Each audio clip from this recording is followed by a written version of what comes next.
Dorongnya masih akal-akalan. Akal-akalan di mana? Kuli bangunan punya akses terhadap asuransi, harus mendapat hak, tidak diberikan. Dan saya ancam semuanya. Kontraktor Provinsi Jawa Barat yang tidak mengasuransikan seluruh pegawai kuli bangunannya, saya tidak akan bayarkan kontraknya. Atau saya akan potong itu asuransinya, saya bagikan ke kuli bangunannya. Ini kan yang terjadi seperti itu. Nah, kemudian setelah itu saya katakan lagi, apa yang terjadi lagi? Saya ngomong tentang ketidakadilan. Ini kan kurangnya gubernur dan bupati mengorkestrasi perumahan.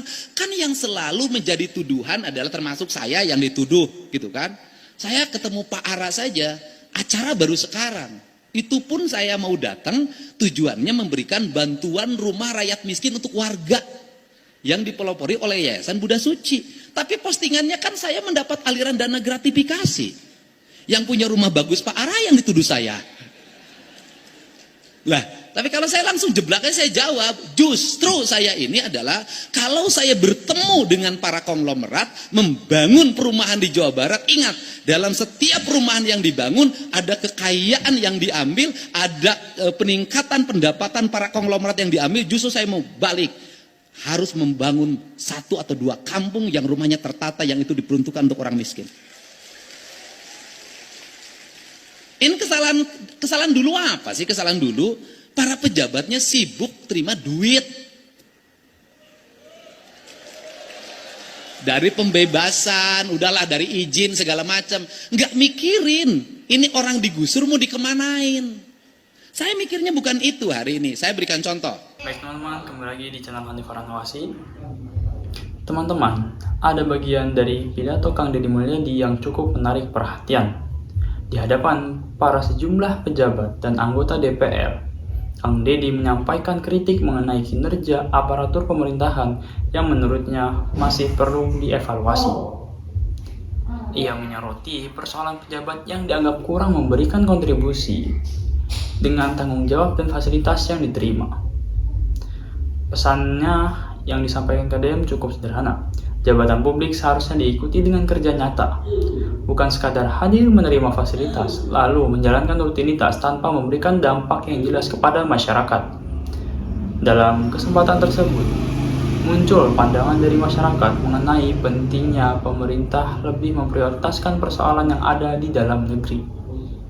Menurut sudut pandang tersebut, masih banyak pekerjaan rumah yang perlu diselesaikan, mulai dari infrastruktur, pelayanan publik, ekonomi, hingga kesejahteraan masyarakat.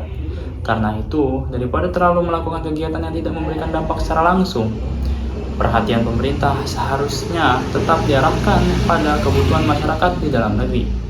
Dan yang lebih menarik, pesan tersebut disampaikan secara terbuka di hadapan para pejabat. Lalu, seperti apa sebenarnya isi pidato dari Kang Deddy ini? Mari teman-teman simak terlebih dahulu. Prasejahtera itu mudah punya anak. Anak orang kaya susah makannya, harus cari dokter gizi, dicekok dulu. Anak orang miskin pengen makan terus, itu hawanya beda. Jadi hawa orang kaya itu kenyang terus, hawa orang miskin lapar terus. Nah ini kan yang terjadi seperti itu. Nah sehingga negara kan harus nyelesain problem kemiskinan, negara harus membangun pertumbuhan. Saya sampai sekarang otak saya tetap, walaupun nggak pernah sekolah statistik, saya selalu mengatakan kalau ingin membangun kemakmuran rakyat itu jangan dulu ngomong pendekatan peningkatan pendapatan rakyat, jangan. Yang harus dilakukan negara itu adalah ngomong bagaimana rakyat keluar duitnya sedikit. Karena saya punya pengalaman sebagai orang desa, ibu saya anaknya 9, kok saya bisa sekolah sih sampai sarjana 99-nya? Kok makannya cukup? Kenapa? Karena ibu-ibu kita dulu berhasil memanage rumah tangga dengan sedikit pengeluaran. Yang penting punya beras sama garam, itu udah tenang hidupnya. Sekarang nggak bisa, nggak punya kuota nggak tenang. Gitu loh. Nggak bisa jalan-jalan malam hari, nggak tenang. Ini problem apa sih yang terjadi pada masyarakat Indonesia hari ini, pada masyarakat Jawa Barat? Yang terjadi adalah kajenting tekor asal sohor. Problemnya apa? Kelas menengah bawah ini ingin bergaya seperti tetangganya yang agak atas. Apa yang terjadi? pinjem. Untuk itu makanya tidak boleh para pejabat memperlihatkan, memposting sesuatu yang tidak terjangkau oleh rakyatnya. Gak boleh. Misalnya cerita, ini saya lagi belanja di Singapura, gak boleh. Karena pejabat, walaupun duit sendiri, oh ini saya lagi makan keluarga di rumah makan ini, itu menimbulkan obsesi, membuat mereka ingin seperti apa yang dalam video itu. Anaknya, akhirnya hari ini banyak orang kelas menengah bawah tidak masak di rumah. Hari ini Pak Ketua MPR tidak menganggap bahwa dana bagi hasil itu kami dipotong, tidak. Kami menganggap dana bagi hasil pajak itu adalah ditunda pembayarannya. Kenapa ditunda? Karena itu hak yang diatur oleh undang-undang. Karena itu hak yang atur di undang-undang, saya senang. Apa senangnya saya? Kami efisien sekarang. Pegawai kami setengahnya kami bekerja di rumah. Apakah bekerja di rumah kemudian menjadi tidak efektif? Tidak. Produktivitasnya tinggi. Kami senang. Dananya walaupun dana bagi hasilnya ditunda dan dana bagi hasilnya belum dibayarkan juga 3 tahun yang lalu, kami bisa bangun jalan yang lebar-lebar. Lihat Jawa Barat. Kami bisa pasang PJU di seluruh jalan. Kami bisa menggratiskan sekolah SMA dan membangun puluhan ruang kelas, ratusan ruang kelas baru, dan membangun puluhan unit sekolah baru. Kami senang. Kenapa? Karena saya bisa efektif kemana-mana, nggak usah pakai mobil dinas, nggak usah pakai duit APBD untuk perjalanan dinas. Karena dari 1,5 miliar dipotong tinggal 100 juta. Setahun itu perjalanan dinas gubernur Jawa Barat itu per tahun 100 juta. Mungkin jauh dibandingkan dengan Dirjen Penerimaan Keuangan. Dan kami setiap hari berhadapan dengan apa? Dengan masalah, Pak. Masalah apa? Rumah roboh harus dieksekusi dibangun hari ini. Jembatan roboh harus kami eksekusi hari ini. Dan kami sehari ini sudah merambah saja. Bukan yang mengkewajiban provinsi, yang kewajiban nasional pun kami bangun. Jalan di Kerawang karena sudah berpuluh-puluh tahun macet. Padahal itu kawasan industri, penghasil pajak. Deddy Mulyadi telah membuka sebuah fakta bahwa gubernur itu tidak ada kerjanya. Makanya jadi gubernur janganlah sok sibuk.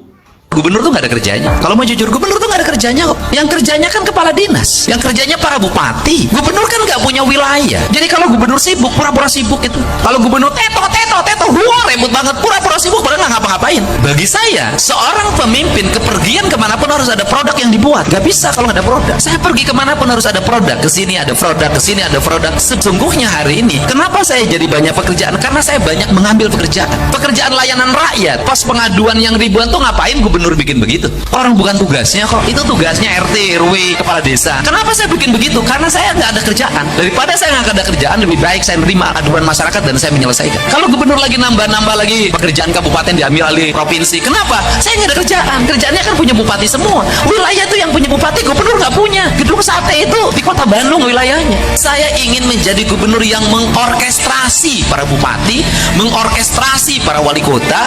Cukup apa? Nggak usah rapat-rapat WA. Dan saya bersumpah anggaran jalan saya naikkan menjadi 3,5 triliun. Semua anggaran pembangunan harus tingkat. Siapa yang harus prihatin? Kami birokrat yang akan prihatin. Saya kasih tahu, mungkin tahun depan hari jadi Provinsi Jawa Barat nggak ada snack, cukup air putih. Kalau bertamu ke provinsi nggak ada makan siang, cukup air putih. Saya sudah pangkas habis, nggak boleh ada anggaran itu. Perjalanan dinas pangkas habis, semua pangkas habis, semuanya untuk pembangunan infrastruktur. Biarkan birokrasi Terakhir tahun ini yang karakternya sama dengan kita, sama buasnya, kadang sama serangannya, cuma beda tingkatan kekuasaannya. Kenapa? Karena saya hidup dengan mereka, saya tahu karakter mereka. Ketika dikasih lapak 1, mereka ambil 5. Gratis 1, 5. Ponakannya dikasih, istrinya beda, suaminya beda, anaknya semua. Saya pernah ngasih pasar gratis, saya pernah ngasih yang oleh dia, yang pasar dia disewakan, dia dagang lagi di trotoar. Ini rakyat.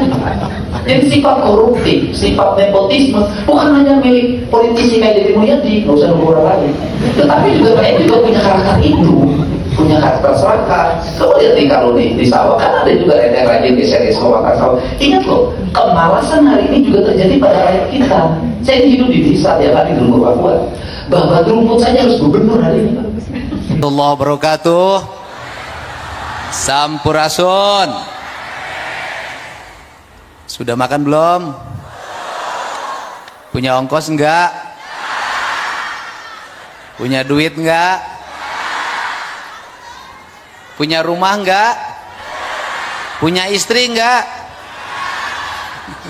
Tepuk tangan ya, semangat semuanya. Mudah-mudahan berkah. Semua yang hadir dari seluruh pelosok Provinsi Jawa Barat dipimpin oleh para camatnya, para bupati dan wali kotanya. Tetap semangat para bupati wali kota. Kita hadapi berbagai tantangan, rintangan, hambatan kita, karena juara terbaik adalah juara yang mampu bertarung di atas badai. Jangan membangun rumah di tepi pantai kalau takut diterjang ombak. Dan anggaplah ombak yang selalu setiap waktu datang dan mungkin nanti lebih besar, itu jalan bagi kita menuju pulau kebahagiaan. Romantis sedikit, namanya juga duda. Bang Ara, saya hormati. Kemudian ini masih hangat Ketua KSP kita. Terima kasih. Saya terima kasih Bu memberikan penjelasan tentang apa yang dilakukan oleh para bupati wali kota di seluruh Provinsi Jawa Barat. Karena itu bukan kinerja saya, itu adalah kinerja seluruh rakyat Jawa Barat, terutama para bupati wali kota yang bisa menggerakkan stakeholdernya. Dan itu mematahkan berbagai prasangka, praduga, dan hoax yang selalu disebarkan tentang Jawa Barat. Karena hari ini Jawa Barat jadi idola Bu. Seluruh influencer Jakarta itu kebanyakan hari ini nyoroti Jawa Barat. Biaya operasional yang dimuat di media sosial hanya gubernur Jawa Barat. Itu luar biasa. Nggak ada ceritain biaya operasional provinsi lain. Semuanya Jawa Barat. Saya cukup bahagia karena saya dianggap satu-satunya gubernur yang ada di Jawa Barat. Terima kasih. Kemudian semua yang hadir, para tamu undangan, Ketua RAI dan jajarannya, para direktur perbankan, para deputi, saya nggak bisa nyebut satu-satu, para Pak Ketua DPRD, semangat, tenang, nggak ada masalah. Ketua DPRD kemarin tunjangan perumahan, kita nanti ngambil perumahan mana. Tepuk tangan ya. Seluruh Forkopimda. Orang Sunda tuh begini, kemakmuran menurut orang Sunda tuh gimana sih? Kemakmuran menurut orang Sunda tuh, 1, imahna pageh, 2, bajuna weteh, gitu. 3, biwirna baseh, 4, pamajikanana jarang rene, yang 5, barijeng dikereye. Sederhana. Pak Rektor ITB, terima kasih Rektor Unpad. Jadi bagi orang Jawa Barat, kepemilikan rumah itu yang pertama. Rumah itu yang pertama. Jadi imahna pageh lah. Baru setelah imah pageh itu baju weteh. Jadi jangan dulu kredit baju kalau belum punya rumah. Jangan dulu kredit mobil gak kalau belum punya rumah.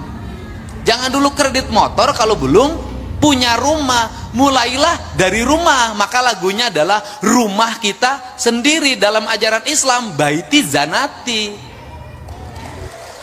surga itu ada di rumah, ya kan? Ya ada isinya yang Sukmayu. Saya ada rumahnya, ada beberapa, tapi istri nggak punya. Siapa yang mau isi rumah saya, dipersilahkan. Nah, itu rumah dulu. Nah, sekarang kemudian baru bajunya wete. Setelah bajunya wete, baru bibirna base. Apa artinya menikah? Kemudian setelah itu, ingat, setelah menikah istrinya harus berkabe, ya kan? Jarang rene, barijeng dikerei, tapi suaminya normal, ya kan? Normal tapi tidak beranak terus. Jangan sekali cos jadi, kan ngomongnya harus begitu. Nah, problem hari ini, saya ngomong tentang kemiskinan. Saya ini tukang keliling. Apa yang terjadi pada kemiskinan itu? Pertama, anaknya banyak. Kedua, tidak punya rumah. Di rumah yang sempit itu, saya sudah menemukan berapa kasus.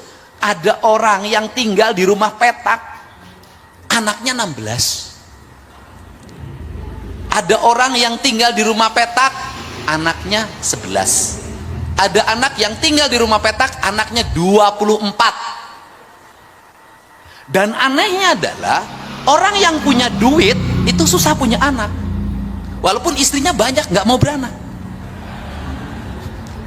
Yang nakal-nakal itu kan istrinya banyak tapi nggak ada yang anak satupun tuh jadi. Tapi orang-orang nggak berpunya atau prasejahtera itu mudah punya anak. Anak orang kaya susah makannya, harus cari dokter gizi, dicekok dulu. Anak orang miskin pengen makan terus, itu hawanya beda. Jadi hawa orang kaya itu kenyang terus, hawa orang miskin lapar terus. Nah ini kan yang terjadi seperti itu. Nah sehingga negara kan harus nyelesain problem kemiskinan.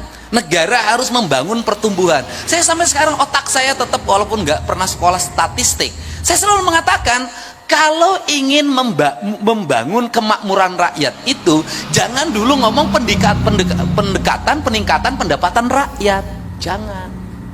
Yang harus dilakukan negara itu adalah ngomong bagaimana rakyat keluar duitnya sedikit.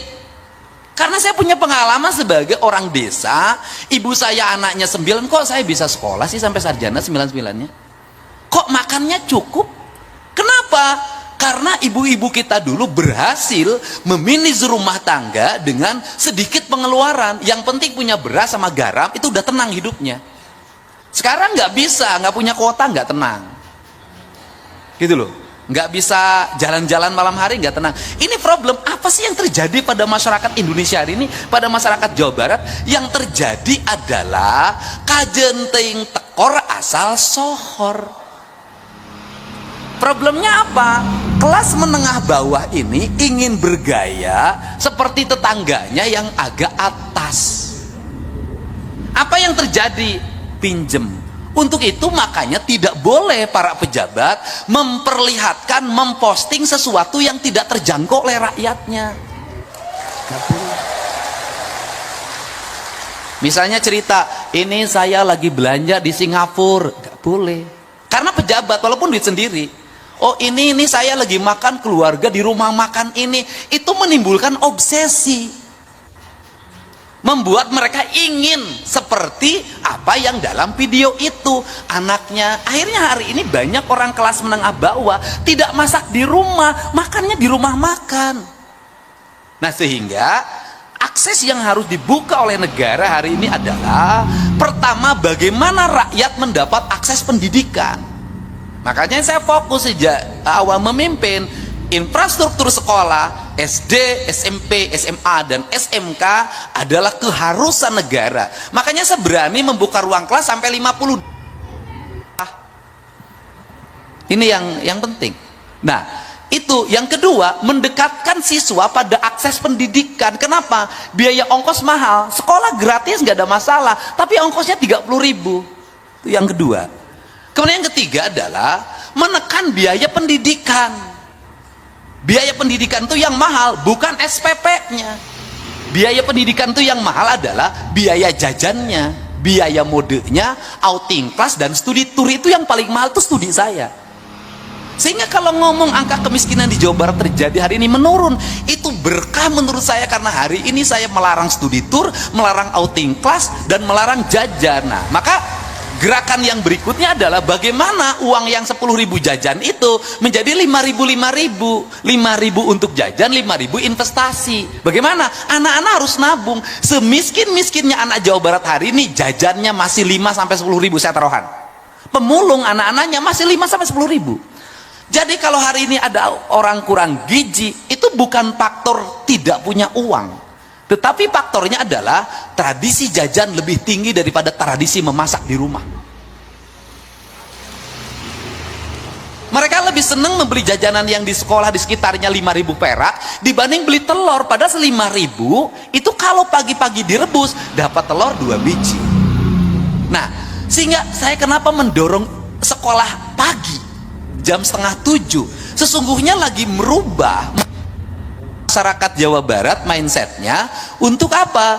Untuk menjadi orang yang merubah pola. Apa sih polanya? Yang tinggi bagi nasional, kemudian jalannya tidak dibangun-bangun, jembatannya tidak dibangun. Kami hari ini bagi dua, jembatan 250 miliar dibangun oleh provinsi, jalannya 40 miliar dibangun kabupaten. Gerbang tol Karawang Barat dan Karawang Timur kami bangun.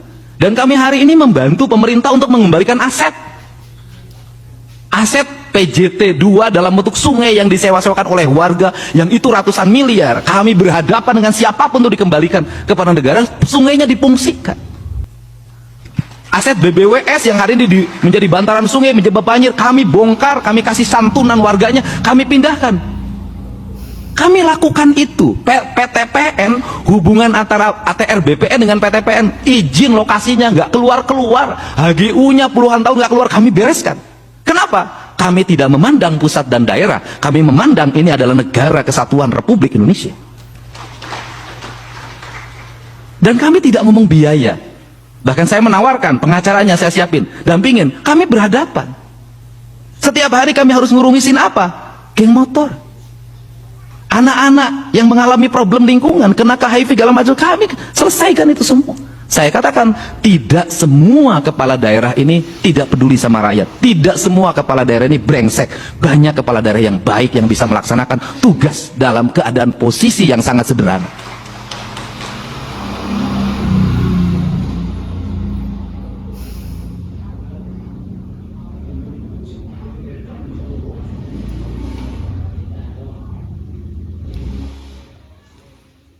Assalamualaikum warahmatullahi wabarakatuh. Sampurasun.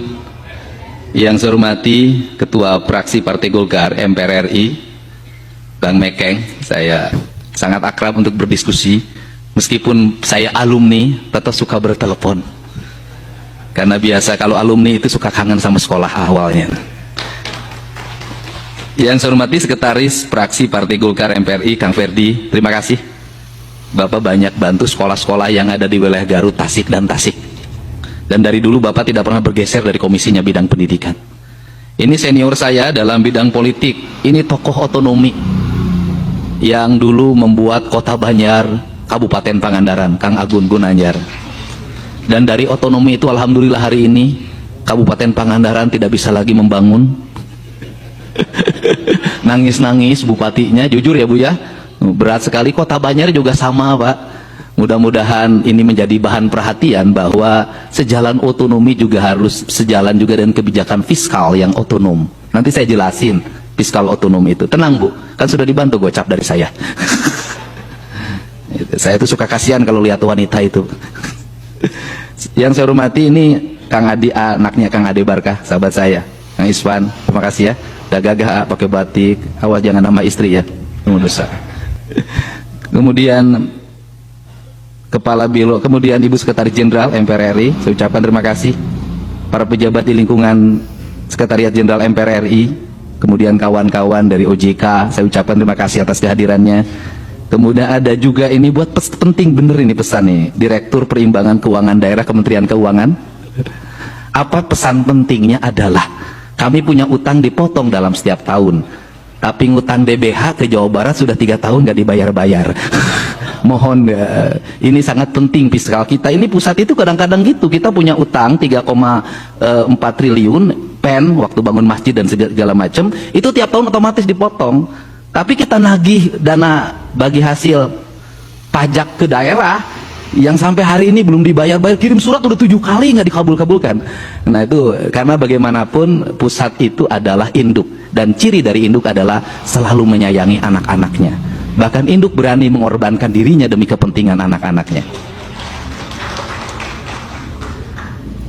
Itulah ciri khas gubernur konten, jadi ngomongnya terbuka apa adanya. Ada para bupati yang hadir, kita tidak ngomong lagi bicara dari partai manapun. Saya selalu ketika memimpin tidak boleh lagi bicara partai. Ketika memimpin bicara kepentingan rakyat yang luas. Pangandaran calonkannya dari PDIP, Cirebon dicalonkannya dari PDIP, Pak JJ dicalonkan dari PAN, kemudian Sukabumi dicalonkan dari Golkar, Kota Sukabumi dari Nasdem. Mana lagi yang hadir? Kemudian ini dari Golkar, Banjar ya. Kok yang susah-susah dari Golkar? Semua yang hadir, seluruh pejabat, para ketua DPRD, saya ucapkan terima kasih. Para sekretaris daerah, kepala Bapeda yang hadir pada kesempatan pagi hari ini. Apa sih yang menjadi problem bangsa kita ini? Yang menjadi problem bangsa ini adalah tidak mapannya sistem. Oh, ada wakil bupati Bogor dari Golkar. Ya, tetap cita-citanya pengen jadi bupati. Dan nunggu Bogor dibagi 2, saya tahu itu. Ketidakmapanan sistem itu kemudian menjadi asumsi personal. Ketika menjadi asumsi personal, kita terus-terusan mengalami perubahan sistem. Apa yang menjadi problem daerah? Yang menjadi problem daerah adalah satu, pemimpin daerah itu hubungannya lebih dekat dengan yang dipimpinnya. Saya katakan, siapakah yang paling berat? Kepala desa. Kenapa kepala desa paling berat? Karena seluruh urusannya berhadapan. Rakyatnya sakit terlihat, rakyatnya marah terlihat di depan matanya, anggarannya terlihat. Kalau 1,5 triliun kepala desa, 1,5 miliar kepala desa itu dibaca oleh wartawan bodrek aja kebaca. Larinya kemana? Kebaca. Uangnya dipakai apa? Kebaca. Makanya kalau kepala desa banyak yang cepat ditangkap korupsi, karena korupsinya kecil. Gampang kali membuktikannya, tinggal uang masuk, uang keluar, dan catatan administrasinya biasanya buruk karena ngandelin pejabat di sekretaris desanya. Sekretaris desa kadang-kadang saudaranya, itu problem. Nah, ini tetapi keburukan itu masih ada sisa ekonomi. Apa sisa ekonominya? Seburuk-buruknya pemimpin di bawah, koruptif sekalipun, uangnya beredar pada lingkungannya. Kepala desa nakal paling tinggi, dia nambah istri ke kampung tetangga. Buruk iya, jelek iya, memimpinnya buruk iya, tapi uangnya tidak pernah ada yang lari. Dia di sana. Nah, kemudian naik lagi ke kabupaten, ya agak senang dikit lah, anggarannya sudah ada triliun, ratus. Tetapi tetap bahwa dia juga memiliki konstituen yang lebih dekat, ya Pak Iswara, Wakil Ketua DPRD. Nah, ke konstituen yang lebih dekat, kenapa? Yang nagihnya langsung, oposisinya terlihat. Kalau mau demonstrasi biayanya nggak mahal, tinggal datang naik truk masuk ke pendopo, gampang. Naik lagi ke gubernur, agak gampang, uangnya triliunan. Kemudian hubungan emosional dengan kabupaten kotanya dengan rakyatnya agak jauh. Kenapa? Ada barikade. Kenapa? Kalau ada layanan jelek dia tinggal ngomong, kepala desanya gimana, bupatinya gimana, wali kotanya gimana, seperti itu. Masuk lagi ke pusat, ke kementerian, lebih jauh lagi, nggak akan ada yang demo, nggak ada yang dilayani secara langsung. Nah, sistematika ini adalah sebuah nilai gambaran bahwa pembangunan itu bukan hanya urusan kumpulan angka-angka. Pembangunan itu bukan hanya urusan kumpulan uang. Pembangunan itu adalah sebuah nilai historika, nilai emosional, nilai psikologi bagi lingkungan yang membentuk karakter. Sehingga kalau ngomong tentang kebinekaan, apa sih yang menjadi keunggulan Indonesia itu adalah perbedaan. Dari perbedaan itulah Belanda 350 tahun nggak bisa menguasai Indonesia. Dia hanya di beberapa titik kekuasaan, tidak menguasai seluruh Indonesia, tidak. Kenapa? Tidak bisa menaklukkan semua daerah. Kenapa? Daerahnya karakternya beda-beda, sumber airnya beda-beda, kebudayaannya beda-beda, tokohnya beda-beda. Dan kebinekaan itu warisan dari mana? Dari budaya Nusantara. Budaya Nusantara warisan dari mana? Dari sejarah peradaban unggulnya kerajaan-kerajaan Nusantara yang sudah otonom berdiri kuat pada masanya sekitar 400 Masehi. Nah, kita masuk ke era di mana sentralisasi tersistem dalam sebuah tata kelola pemerintahan dari pusat sampai daerah. Maka ketika muncul otonomi daerah, selamat datang Pak Pangdam, ketika muncul otonomi daerah, memang para penyelenggara otonom daerah itu tidak semuanya baik. Tidak semua para bupati itu baik. Tidak semua para gubernur itu baik. Tidak semua wali kota itu baik. Yang tidak baik banyak, yang koruptif banyak, tapi yang berhasil juga banyak. Ketika saya jadi bupati pertama dulu, saya belajar ke Jimrana. Waktu itu kepala daerah di Jimrana itu mampu membangun sistem telekomunikasi lokal. Kemudian di Jawa Tengah ada namanya Sragen.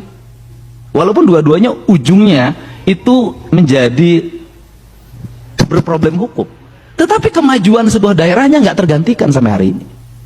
Nah, dari otonomi itu apa? Saya bicara dulu sekarang. Keanekaragaman itu apa sih yang menjadi kesalahan fatal kita ini? Kesalahan fatal kita masalah energi misalnya. Sentralisasi PLN yang dilakukan sejak era dulu. Berdampak apa? Biaya listrik mahal. Kenapa biaya listrik mahal? Karena negara pengelola listrik melakukan hal yang aneh-aneh. Gimana anehnya? Bendungan Cirata listriknya dikirim ke Bali. Berapa pasang tiang listrik yang disebutnya Badegar, orang Sunda bilang. Sutet. Meliputi berapa ribu hektar dan melewati berapa ribu kilometer. Kemudian yang di bawah Cirata dapat listrik dari mana? PLN. Listriknya dari mana? Dikirim dari Banten. Tenaga listriknya apa? Batu bara. Kemudian di daerah terhampar apa? Listrik-listrik yang dibangun dari air. Kemudian listrik-listrik yang dibangun di air ini kemudian diambil oleh orang-orang yang punya duit, dikomersialisasikan, dibangun listrik yang 3 megawatt, yang 5 megawatt, di mana-mana tersebar, yang di desa-desa itu dijual lagi ke PLN. Dari PLN nanti dijual lagi ke warga yang ada di situ. Padahal negara kalau mengambil inisiatif mikrohidro itu dibangun oleh desa-desa dengan dana desa, didampingi oleh ahli-ahli di bidang pembangunannya, mereka tinggal terima hasilnya. Di seluruh Indonesia itu terhampar apa? Rakyat punya kemandirian energi, rakyat punya kemandirian air. Dan mohon maaf, kalau ngomong perang, Indonesia sulit dikalahkan. Kenapa? Karena mengidentifikasi daerah-daerah vital dan sentral yang membuat orang tergantung itu mengalami kesulitan. Kenapa? Karena orang Indonesia memiliki kekayaan energi culture yang ada di lingkungannya. Tidak semuanya tergantung pada PDAM, tidak semuanya tergantung pada PLN, tidak semuanya tergantung. Kenapa? Di bom sekalipun berbagai titik sentral, dia masih tetap hidup. Ada sumber makanan di lingkungan, ada sumber energi. Kekayaan ini sering dilupakan oleh kita untuk membuat tersentral dan satu titik. Kenapa? Justru itu adalah kelemahan. Sekuat-kuatnya Jerman, kalau jaringan pipa gasnya ditutup, LPG-nya ditutup, itu selesai. Indonesia nggak bisa. Krisis 98-99 membuktikan bahwa krisis ekonomi global yang menghantam bangsa Indonesia tidak bisa memporak-porandakan seni ekonomi. Siapa yang bertahan pada krisis itu? Kaum pedesaan, kaum orang di pinggiran hutan. Dia mampu survive dengan kekuatan ekonomi lokalnya. Itu prinsip. Saya belajar, Pak. Saya kemarin ke Aceh, saya ke Sumbar, kemudian ke Sumut. Saya pelajari kenapa ketika dihantam air, dihantam lumpur, kok mudah sekali. Karena tidak ada pohon lagi, yang ada perkebunan sawit. Sawit itu nggak bisa lagi tahan terhadap gelombang, terhadap lumpur, terhadap getaran. Dia bukan pohon untuk melindungi, tapi dia pohon manja untuk dilindungi. Dia ngambil air, dia harus dipupuk. Beda dengan hutan, dia tidak perlu air menghasilkan air, dia tidak perlu pupuk, dia menghasilkan pupuk. Dari situ masyarakatnya tidak punya ketahanan lagi. Kenapa? Lingkungannya tidak ada lagi sumber pangan. Kenapa? Sungainya sudah tercemar. Kebutuhan pokok lingkungannya padi pun udah hampir nggak ada. Semua menjadi homogen. Yang homogen itu berbahaya bagi Indonesia, bagi kebinekaan. Nah, ketika kita bicara hari ini adalah bicara fiskal. Apa sih problemnya adalah, saya hari ini Pak Ketua MPR tidak menganggap bahwa dana bagi hasil itu kami dipotong. Tidak. Kami menganggap dana bagi hasil pajak itu adalah ditunda pembayarannya. Kenapa ditunda? Karena itu hak yang diatur oleh undang-undang. Karena itu hak yang diatur di undang-undang, saya seneng. Apa senangnya saya? Kami efisien sekarang. Pegawai kami setengahnya kami bekerja di rumah. Apakah bekerja di rumah kemudian menjadi tidak efektif? Tidak. Produktivitasnya tinggi. Kami senang. Dananya walaupun dana bagi hasilnya ditunda dan dana bagi hasilnya belum dibayarkan juga 3 tahun yang lalu, kami bisa bangun jalan yang lebar-lebar. Lihat Jawa Barat. Kami bisa pasang PJU di seluruh jalan. Kami bisa menggratiskan sekolah SMA dan membangun puluhan ruang kelas, ratusan ruang kelas baru, dan membangun puluhan unit sekolah baru. Kami seneng. Kenapa? Karena saya bisa efektif kemana-mana, nggak usah pakai mobil dinas, nggak usah pakai duit APBD untuk perjalanan dinas. Karena dari 1,5 miliar dipotong tinggal 100 juta. Setahun itu perjalanan dinas gubernur Jawa Barat itu per tahun 100 juta. Mungkin jauh dibandingkan dengan Dirjen Penerimaan Keuangan. Dan kami setiap hari berhadapan dengan apa? Dengan masalah, Pak.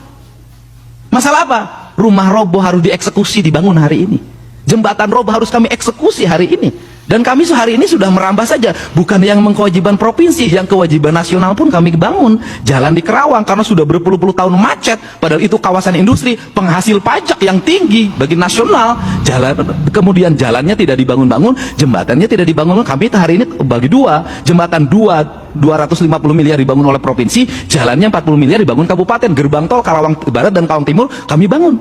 Dan kami hari ini membantu pemerintah untuk mengembalikan aset PJT 2 dalam bentuk sungai yang disewa-sewakan oleh warga yang itu ratusan miliar. Kami berhadapan dengan siapapun untuk dikembalikan kepada negara, sungainya difungsikan. Aset BBWS yang hari ini menjadi bantaran sungai, menyebab banjir, kami bongkar, kami kasih santunan warganya, kami pindahkan. Kami lakukan itu. PTPN, hubungan antara ATR BPN dengan PTPN, izin lokasinya nggak keluar-keluar, HGU-nya puluhan tahun nggak keluar, kami bereskan. Kenapa? Kami tidak memandang pusat dan daerah, kami memandang ini adalah negara kesatuan Republik Indonesia. Dan kami tidak ngomong biaya. Bahkan saya menawarkan, pengacaranya saya siapin, dampingin, kami berhadapan. Setiap hari kami harus ngurumisin apa? Geng motor. Anak-anak yang mengalami problem lingkungan, kena ke HIV segala macam, kami selesaikan itu semua. Saya katakan, tidak semua kepala daerah ini tidak peduli sama rakyat. Tidak semua kepala daerah ini brengsek. Banyak kepala daerah yang baik yang bisa melaksanakan tugas dalam keadaan posisi yang sangat sederhana. Oke teman-teman, itu dia pidato dari Kang Deddy Mulyadi.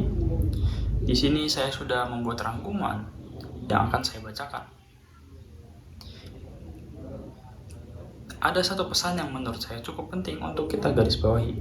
Kang Deddy menyinggung mengenai aparatur atau pejabat yang selama bertahun-tahun tetap menerima penghasilan dari negara, tetapi dinilai belum menunjukkan kinerja yang sebanding dengan tanggung jawabnya.